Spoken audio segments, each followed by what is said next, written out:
dipersembahkan oleh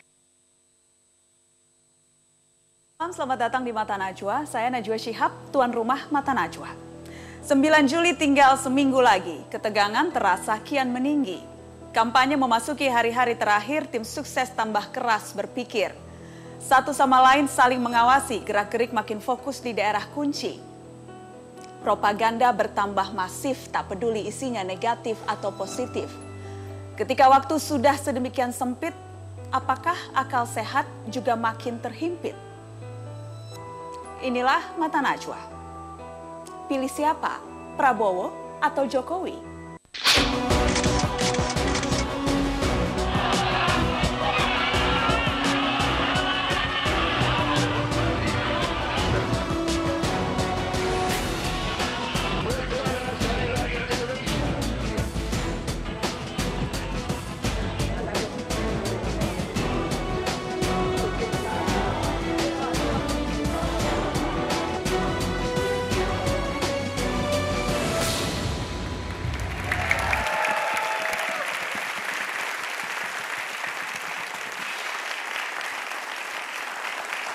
Pemirsa, tinggal 3 hari lagi untuk melancarkan segala jurus kampanye. Mulai 6 Juli kita masuk masa tenang. Inilah kesempatan terakhir untuk menjual kelebihan capres masing-masing. Saya undang 2 tim kampanye dari 2 kubu capres untuk berorasi masing-masing 1 menit. Mengapa capresnya lebih layak pilih?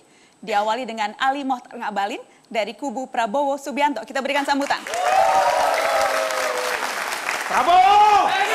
Prabowo! Prabowo! Bang Ali, waktu Anda 1 menit, mengapa orang harus memilih jagoan Anda? Najwa, terima kasih. Para narasumber hadirin di studio dan pemirsa serta seluruh rakyat Indonesia dimanapun Anda berada. Terimalah salam kebangkitan Indonesia. Selamat malam, Assalamualaikum warahmatullahi wabarakatuh. Waalaikumsalam. Hanya satu alasan paling mendasar. Alasan itu tidak ada lain kecuali orang bertanya, kenapa saya berada di Prabowo?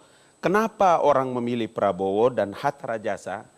Tidak ada lain kecuali adalah alasan dari sebuah ideologi dan kemaslahatan Negara Kesatuan Republik Indonesia. Itu sebabnya Republik ini harus aman dari gangguan dan ancaman di luar negeri, dalam negeri. Kemudian Republik ini tidak boleh dilecehkan oleh kekuatan siapapun termasuk negara apapun.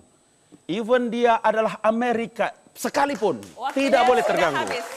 Yang Bang kedua, Ali, waktunya sudah habis. Hanya 60 detik. 60 detik. 60 detik. Silahkan duduk di samping Sip. saya.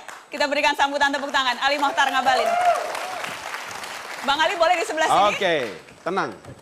Itu kita sudah dengarkan orasi 60 detik dari Ali Mohtar Ngabalin, politisi Golkar. Saya akan panggil dari kubu Jokowi JK, Hovifah Indar Parawansa.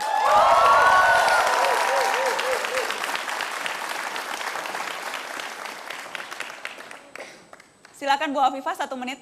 Ya, Assalamualaikum warahmatullahi wabarakatuh. Seluruh warga bangsa yang saya hormati, bahwa APBN di negeri ini tiap tahun tambahnya selalu di atas 100 triliun. Tapi mari kita lihat bahwa Human Development Index kita, indeks pembangunan manusia kita makin tahun bukan makin membaik, tapi makin menurun. Kenapa? Karena derajat kesehatan, derajat pendidikan dan kesejahteraan rakyatnya ternyata tidak membaik seperti naiknya APBN itu sendiri. Maka Jokowi JK menyiapkan Kartu Indonesia Sehat dan Kartu Indonesia Pintar. Harapannya adalah buruh, nelayan, para tentara, para polisi, para guru, anak-anaknya akan disekolahkan dengan baik, pintar, sehat dan keluarganya sejahtera. Oleh karena itu, Kartu Indonesia Sehat dan Pintar ini akan menjadi bagian dari harapan seluruh warga bangsa di negeri ini. Agar hidupnya sejahtera, anaknya pintar, anaknya sehat. Suatu saat mereka boleh berharap menjadi dokter. Suatu saat mereka boleh berharap menjadi profesor, jadi jenderal. Waktunya 60 detik. Mari silakan bergabung. Iya, mantap. Mantap. Anda sendiri mengakui mantap, Bang Ali? Mantap, cuma terlalu cepat saya punya detiknya. Semuanya sama. Oke, Semuanya mantap. sama, 60 detik. Tidak ada yang dimanipulasi. Oke. Baik, tadi Bang Ali sudah mulai Sambil dengan orasi. minum boleh, Sambil diminum, oke. silakan. Sudah berbuka puasa, jadi sudah boleh. Tadi sudah memulai dengan mengapa masing-masing. pertanyaannya sekarang saya balik. Oke. Kalau tadi mengapa memilih Prabowo, kalau sekarang mengapa Anda tidak mau memilih Jokowi? Apa urusannya dengan Jokowi bagi saya? Nggak ada penting? Tidak penting. Tidak penting. Karena memilih itu adalah persoalan rasa. Orang memilih presiden Indonesia ini bukan memilih satu di kota atau kabupaten. Enggak, Najwa. Republik Indonesia terlalu luas. Enggak bisa, mesti orang kuat. Orang yang disegani. Baru benar. Dan itu Anda lihat tidak ada di Jokowi? Ada di Prabowo Subianto. Bu Hovifah, pertanyaannya sama. Kenapa Anda tidak memilih Prabowo? Padahal tadi katanya ada di Prabowo Subianto ketegasan itu. Nggak bisa, negeri sebesar Indonesia nggak bisa dipimpin dengan gambling. Bahwa pengalaman yang terbukti dan teruji di dalam memimpin pemerintahan baik di tingkat kota, di tingkat provinsi, itu menjadi bagian yang penting untuk mengantarkan kepemimpinan di tingkat nasional. Bagaimana kemudian kita mau mempertaruhkan bangsa ini kepada seorang yang belum memiliki track record di dalam kepemimpinan pemerintahan birokrasi sipil. Bang Ali, apa track record Prabowo yang bisa kemudian dijelaskan dan Tidak menjadi saja bukti? di Indonesia, Najwa, Bu Hafifah. Tidak ada saja di Indonesia. Seluruh dunia mengakui bahwa organisasi yang memiliki kemampuan manajemen dengan bagus, menyiapkan leadership yang bagus, itu adalah organisasi militer. Dan di Republik ini, latar belakang Jenderal Purnawirawan Prabowo Subianto itu tentara. Siapa yang bilang bahwa mantan Danjen Kopassus itu tidak punya track record?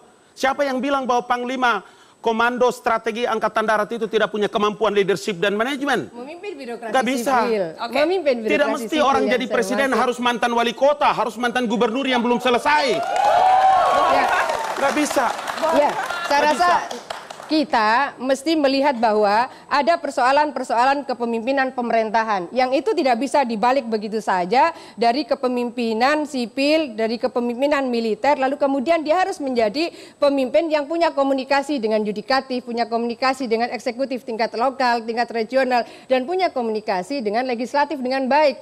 Nah, kepemimpinan yang sudah diuji dan dibuktikan dari kepemimpinan di tingkat lokal, di tingkat regional, sampai kemudian naik pada tingkat nasional, ini kan sebenarnya tinggal naik tangga saja. Sehingga kita tidak gambling gitu, bahwa negeri sebesar Indonesia dengan kekayaan yang luar biasa ini memang harus dipimpin oleh orang yang sudah teruji dan terbukti. Oke, Ya. baik. Bang Ali, Bu Hovifah, itu tadi dari versi masing-masing. Saya ingin kita bicara soal yang dirasa cukup mengganggu kalau kita bicara kampanye selama hampir 1 bulan ini, yaitu kampanye hitam. Oke. Soal kampanye hitam, kubu mana yang paling banyak diserang oleh kampanye hitam? Apakah kubu Jokowi atau kubu Prabowo? Bu Hovifah? Ya, saya melihat bahwa sebelum Pak Yusuf Kalla diputuskan menjadi wakil presiden bersama Pak Jokowi, itu yang namanya obor rakyat sudah keliling se-Indonesia. Itu isinya fully 100% fitnah. Itulah black campaign. Saya menyebut kalau kita itu confident dengan kandidat yang kita usung, ayo kita promote keunggulan kompetitif dan keunggulan komparatif. Jangan kemudian tebar fitnah. Oke. Terlalu mahal negeri ini kalau integrasi bangsa kemudian harus dibelah-belah, disayat-sayat karena keinginan menang dengan menghalalkan segala cara. Jadi jawabannya kubu Jokowi yang lebih banyak? Karena saya ingin klarifikasi ke kubu karena Prabowo. ini terbukti, Apakah karena kubu- ini terbukti gitu. Ya. Silakan Bang Ali. Yang pasti kami ini tidak panik. Kami tidak panik mau dibilang Prabowo itu penculik, mau dibilang Prabowo itu nggak punya istri. Saya datang ke Batam, para pendeta-pendeta menyebutkan bahwa kalau Prabowo itu menang, kemudian ada etnis tertentu diusir, nanti rumah-rumah ibadat tertentu dibongkar dan lain. Kami pun tidak panik. Karena kami yakin bahwa ini adalah pertarungan yang bagus dan Prabowo Subianto serta Hatta Rajasa memesan santai, kalem, Oke. God never lie, God never sleep, Tuhan tidak tidur, Tuhan tahu bahwa insya Allah kita akan menang. Jadi kubu Prabowo juga merasa sama banyak ya diserang oleh kampanye hitam. Kalau saya bawa datang buku Black Campaign di atas meja ini, meja Najwa ini tidak muat. Tentang Prabowo mengkapitalisasikan Islam, tentang Prabowo membayar dan menggadaikan semua. Tapi kami tidak pusing dengan itu semua. Kami yakin dengan jalan kami. Ihdinas siratal mustaqim. Baik. Bang Ali, kalau begitu mari sekarang kita pilah-pilah. Mana kampanye hitam, mana kampanye negatif. Karena itu kan tentunya dua hal yang berbeda. Oke. Saya ingat Anda juga pernah bilang itu. Obor rakyat, saya balik bertanya ke Anda. Obor rakyat itu kampanye hitam atau kampanye negatif? Mau kampanye hitam ke, kampanye putih ke, negatif wala kampanye positif, ya Syarifah, nah nggak ada urusan. Anda, itu pertanyaan, apakah Anda merasa itu kampanye hitam? Sampai sekarang saya belum tahu yang mana obor Boleh tolong rakyat itu. Saya yang mana? Mana tabloidnya? Coba perlihatkan ke saya. Pasti kita ngelus dada lah ya. Kalau kemudian seorang tim lalu kemudian tidak tahu sesuatu yang sangat menggemparkan negeri ini karena isinya memfitnah. Jadi artinya, ayolah bersama-sama kita mencoba berbenah bahwa ternyata ada sebuah tabloid yang secara sistemik diterbitkan. Satu pesantren bisa dikirim satu mobil box, lalu hebohlah di berbagai media. Lalu seorang Pak Muhtar Ngabalin belum tahu, ini kan tragis menurut saya. Baik. Kita akan break. Kita akan kembali tetap di Mata Najwa. Pilih siapa? Prabowo atau Jokowi? Sesaat lagi.